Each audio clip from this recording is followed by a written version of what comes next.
ચૈતર વસાવાની સજા મુદ્દે આદિવાસી સમાજ મેદાને કલેક્ટરને આવેદનપત્ર આપ્યું અને શું કહ્યું? ડેડિયાપાડાના ધારાસભ્ય માન્ય ચૈતરભાઈ વસાવા સાહેબને જે સજા થઈ છે એના સંદર્ભમાં અમે આજે નિવાસી કલેક્ટર શ્રીને રજૂઆત કરી છે. એની સાથે સાથે અમારી મૂળ રજૂઆત એ છે કે વન અધિકાર અધિનિયમ 2006માં કાયદો બનાવવામાં આવ્યો.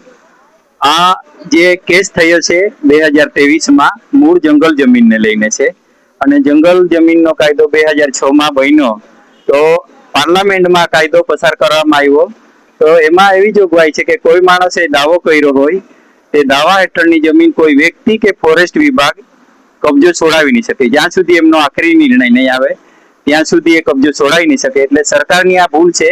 એટલે જે ચેતરભાઈ અને એની જોડે જે 7 થી 9 જણને જે સજા થઈ છે એ ગેરવ્યાજબી છે અને વિશેષ કરીને ભારતના રાષ્ટ્રપતિ માન્ય દ્રૌપદી મુર્મુજી ને બંધારણમાં 72મી કલમ મુજબ જોગવાઈ આપેલી છે કે કોઈ વિશેષ વ્યક્તિ એમએલએ એમપી હોય એમને સજા માફી કરવાની જોગવાઈ હોય.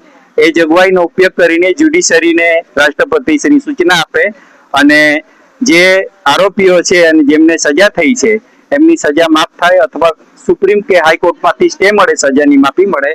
એ રીતની અમારી રજૂઆત છે અને મૂળ લડાઈ જળ જમીન જંગલની છે. વન અધિકાર અધિનિયમ હેઠળની જમીનની લડાઈ છે. એટલે 20 વર્ષ થયા આ કાયદો બન્યો તેમ છતાં અમારા આગેવાનો કે અમારા લોકોને આ રીતે સરકાર રંજાડે એ વ્યાજબી નથી. એટલે સરકારે આ ધ્યાનમાં લઈને એમની સજા માફ કરવી જોઈએ. હું બહાદુરસિંહ ડી વસાવા, માજી કારોબારી અધ્યક્ષ નર્મદા જિલ્લા પંચાયત અને વન અધિકાર અધિનિયમની જે સમિતિ હતી આના અગાઉ એ સમિતિનો મેમ્બર રહી ચૂક્યો છું જિલ્લા સ્તરીય સમિતિમાં.